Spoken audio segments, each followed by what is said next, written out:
watching the world burn down. Welcome to Healthcare Triage Live. Remember the healthcare system? Do you remember? Remember the AHCA?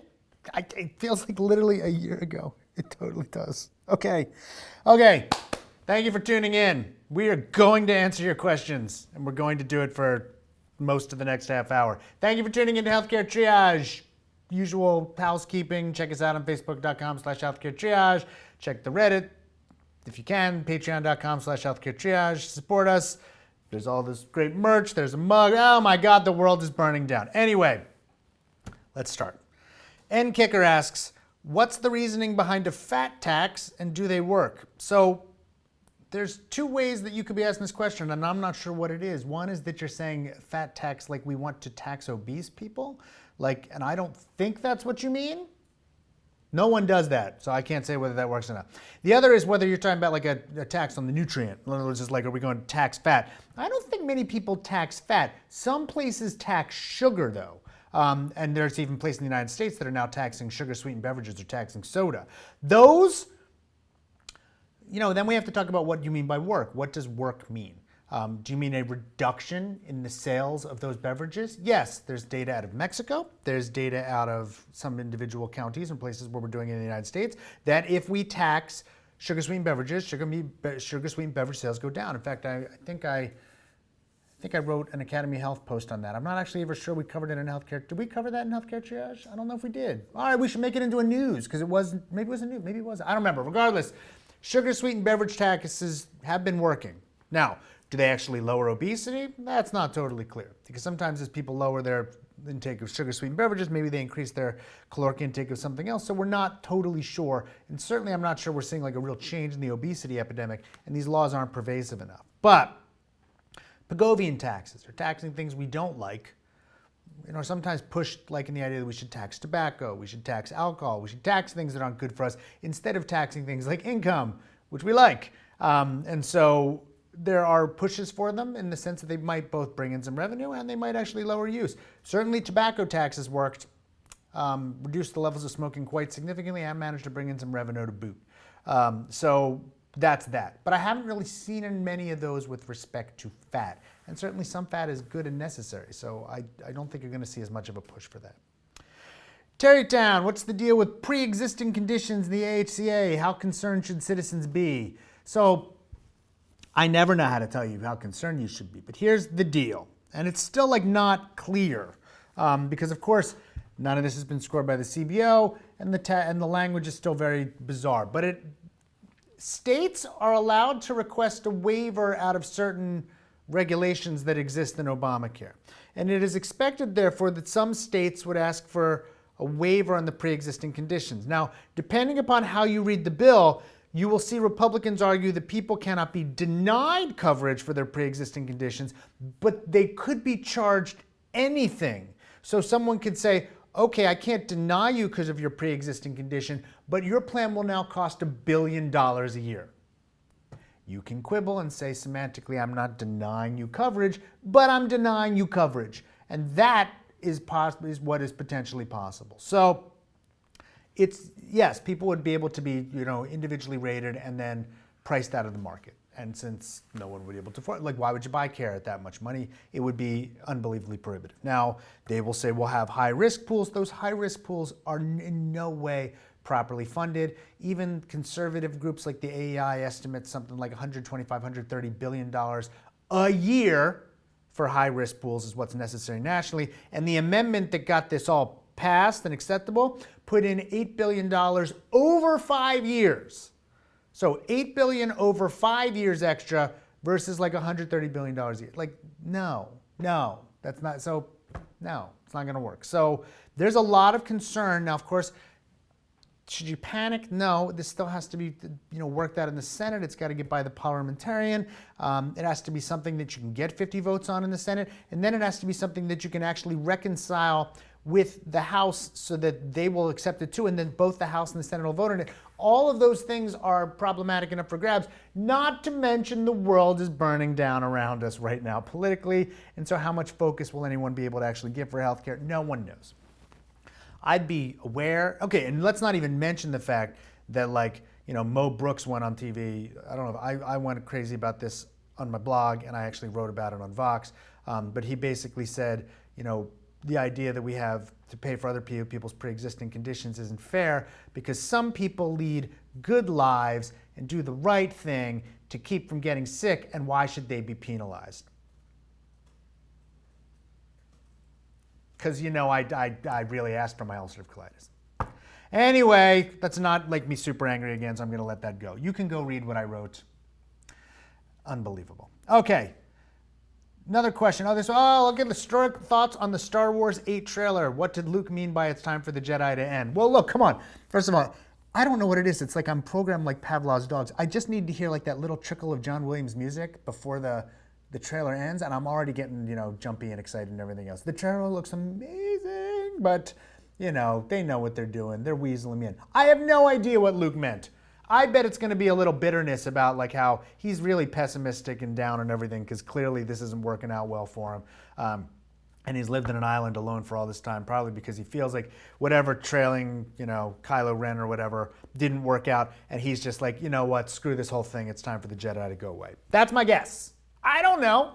I have no idea. And I'm not going to look at any spoilers or do anything else because I don't want anything to be blown for me. But that would be my guess. But I don't know. I mean, you could also be talking about the fact that maybe it's time for those stupid Jedi rules to end and that they should go for more of a middle ground and not this light side dark. I don't know. Could be anything. I can't wait to see. Fabio Milan, how can price transparency be improved? Oh, we literally just taped, Monday's episode. It just came out. You just saw it. Like it just came out. Well, if you haven't, you should go watch it. It was yesterday's episode. Here's the thing. Price transparency sounds so good. It just isn't. But price transparency was yesterday, right? Am I wrong? Okay, it was yesterday. It sounds so good. It just doesn't work. Partially because, the price that you see is not the price that everyone is charged. The price that you see, it's hard to shop around. It's hard to know what's right or wrong. It's hard to line up price with quality. It's just not as simple as it is with everything else, where it's like, oh, I just want an orange, and I can just shop for the cheapest orange. Or I want gasoline, and gasoline is, the same everywhere. I'm just looking for the cheapest price. It's so complicated. It really is, and we make it too simple. So I think price transparency sounds great. It just doesn't work in practice the way we want. John Espinoza, how do I get massive gains with the G at the gym? Strength training, man. I think this is where I'm not even sure. I have to look at the evidence, but I think it's like you need to have heavy weights. I don't know. I'm the wrong guy to ask. I mean, heavy weights, small reps, lots of reps. I think it's smaller reps, heavy. I can't look it up. I'm not the expert in that area. I have no idea. If you find out, though, let me know. Clearly, I have yet to figure it out. My massive gain, I don't have massive gains. My incremental gains were, I did do that. I did P90 and I did P90X, I'm sorry, and then I did P90X3, and once I tried Insanity, and that literally almost killed me. So I don't know. I have no idea. Trey Harris, is the House AHCA waiver on all or nothing? Like, can a state get the employer-based regs lifted without applying for a general waiver for pre-existing conditions, et cetera? It appears that way. It appears they can do whatever the hell they want as long as they follow certain rules and get it approved. So all bets are off. I have no idea what they will do. I have no idea if any of this stuff will get through the Senate or anything else, so it is too hard to predict at this point.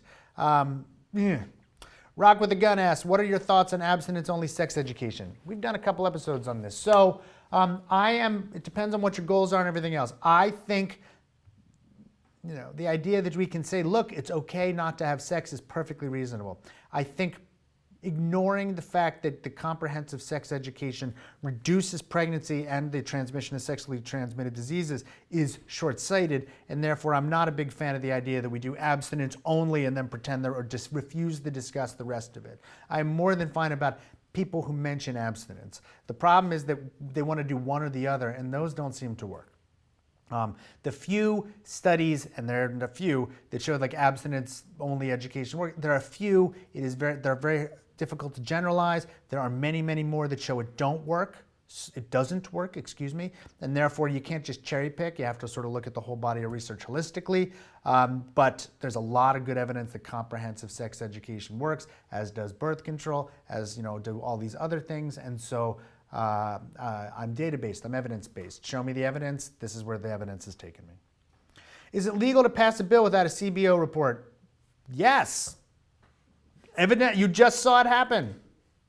It's ridiculous. It's also against everything that everybody's campaigned on. It's, whatever it is, but that, yes, you can do whatever you like. You can also ignore a CBO report, which they also will do, I'm sure. It's really bizarre. So I don't get it. I hear on the news that the week of May 22nd, we should be seeing a new CBO report on the newly passed AHCA. I expect it'll look very much like the last one, if not worse. We'll see. I don't know. These are weird times. And this is only like the 7th craziest thing that's happened in the last 2 weeks. So I don't know. How difficult is it for primary care physicians to pay off their medical school loans? It depends. How big are your loans? How much do you make?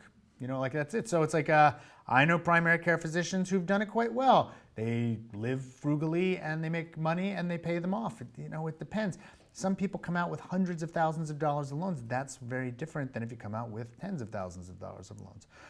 On the other hand, again, never forget, doctors make up a bigger percentage of the top 1% of earners in the United States than pretty much any other profession. We're doing fine. So it may be more difficult to pay off the loans, but there are almost no doctors who live in poverty. And as a profession, we're doing very, very well. So take it all with a grain of salt. Turtle Hat, is there any good research on how to effectively train your body to take in fewer calories without constantly feeling hungry? No, not that I know of. Because eventually you just sort of get used to it. This is the thing, you want to make small incremental changes that aren't going to leave you like ravenously hungry. You can make life-changing alterations to how you eat and live in ways that won't leave you like distractedly ravenous. That's how you don't want to do it. You don't want to go on crash diets where you're starving all the time and you don't feel good. Small, sustainable changes that are easily and systematically and thoroughly done. That's how you get it done anyway. So I'd avoid trying new ways of eating that leave you constantly feeling hungry. Small Climb 451, what's the best way of handling early COPD? You're asking me a very specific doctor question that I'm going to refer you to a doctor for. It depends on the cause of your COPD, it depends on what's going on with it and everything else, and that's something you really do need to talk to your physician for, because it'll be very dependent on your individual factors. Amandiu, how can you tell the difference between complicated migraines with auras and something more serious?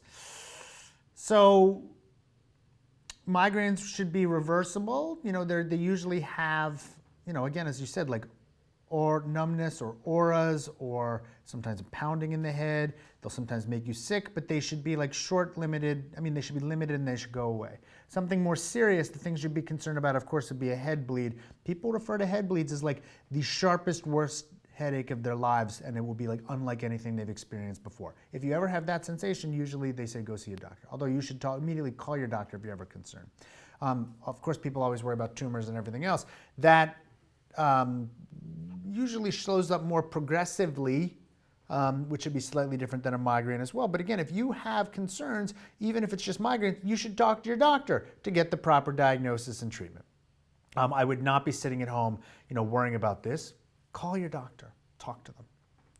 Samantha Mandorino, what are your thoughts on physician assistants and their role in healthcare? Could you see them becoming the primary clinician in GP primary care setting? So again, I always admit right up front, I'm clearly biased. My wife's a pediatric nurse practitioner. I think that mid-level practitioners can be really, really good at doing their jobs. There's lots of evidence that shows in many areas, like in primary care settings, there's no lack of quality in using them.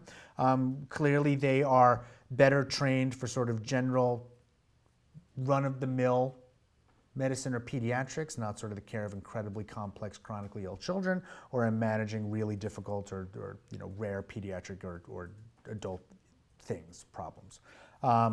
But I think that they have a role. They have a role in other countries. They certainly have a role here. And certainly as we talk about how there's a shortage of physician services, we can offload some of the easier stuff to physician assistants or nurse practitioners so the doctors can focus on the more difficult, complex things. There's nothing wrong with that.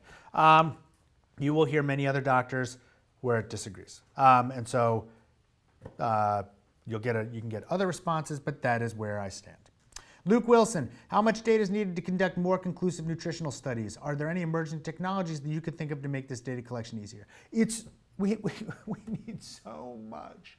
No, I don't know of any technology that'll make this easier. Part of it is just like it's incredibly hard to measure what people eat. It just is. Like unless, all that stuff, we'll take a picture. Well, they forget and they snack and they do stuff and they don't do it. And then of course the people that voluntarily do that are not the people that we necessarily need to study.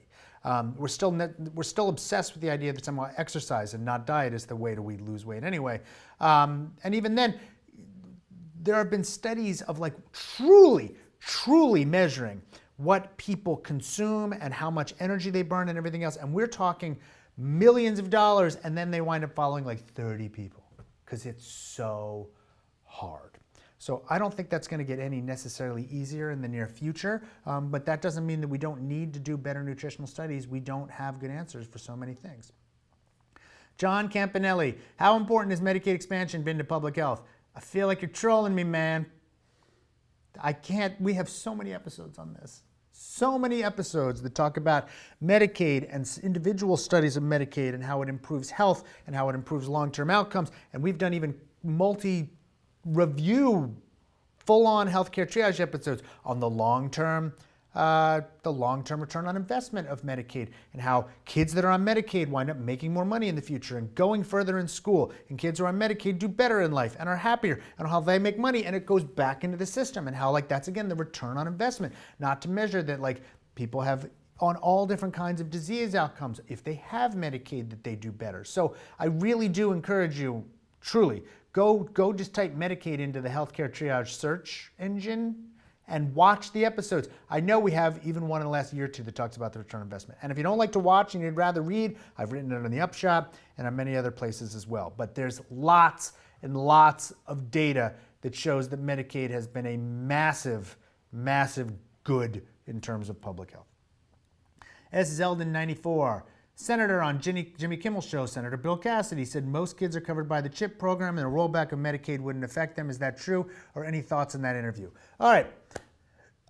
First of all, Bill Cassidy this is bizarre. He is not what I would consider a moderate, but when it comes to healthcare, he is sort of a moderate. Second, he's not wrong that the CHIP program and the Medicaid program have been a massive public success, and that even before the passage of the Affordable Care Act, we had reduced the uninsurance of children to significantly below the rest of the adult population.